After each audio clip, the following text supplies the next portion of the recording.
भारतीय लोकतंत्र भारत में भी 15 अगस्त 1947 के बाद जब आजाद हुआ तो 26 जनवरी 1950 को पूरे देश में 26 जनवरी 1950 को पूरे देश में संविधान लागू कर दिया गया और ये संविधान का शासन लागू हो गया। यानी लोकतंत्र और इस संविधान में जो है व्यवस्था, शासन व्यवस्था अपनाया गया, लोकतंत्र अपनाया गया। लोकतंत्र जिसको कहते हैं अप्रत्यक्ष लोकतंत्र, इसको कह सकते हैं अप्रत्यक्ष संसदीय प्रणाली, अप्रत्यक्ष लोकतंत्र,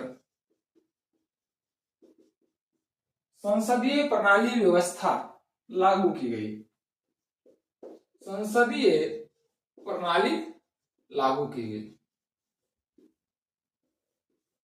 संसदीय प्रणाली लागू किया गया।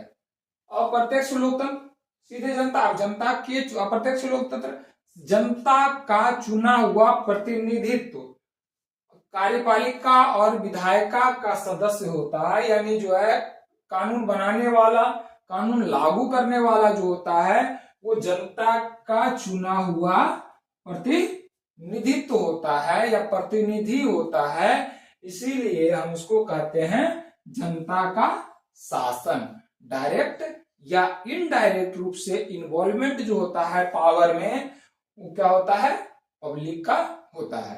पावर में इन्वॉल्वमेंट पब्लिक का डायरेक्ट रूप में हो या इनडायरेक्ट रूप में हो। इनडायरेक्ट, डायरेक्ट रूप जहां डायरेक्ट डेमोक्रेसी सिस्टम लागू है वहां डायरेक्ट रूप से इन्वॉल्वमेंट है पावर में, और जहां इनडायरेक्ट डेमोक्रेसी है, अपने जहां रिप्रेजेंटेटिव वाला डेमोक्रेसी लागू है, वहां क्या होता है, रिप्रेजेंट जिसको करता है, पब्लिक का रिप्रेजेंट करता है, वह पावर में रहता है। और उसके पावर रहने का मतलब है कि जनता ही उस पावर में डायरेक्ट रूप से इन्वॉल्वमेंट है।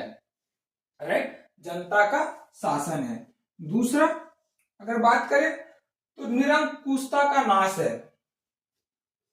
निरंकुशता का नाश, निरंकुशता का नाश।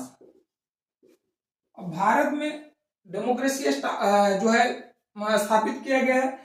डेमोक्रेसी स्थापित करने के बाद जो है यहाँ किसी भी जो है धर्म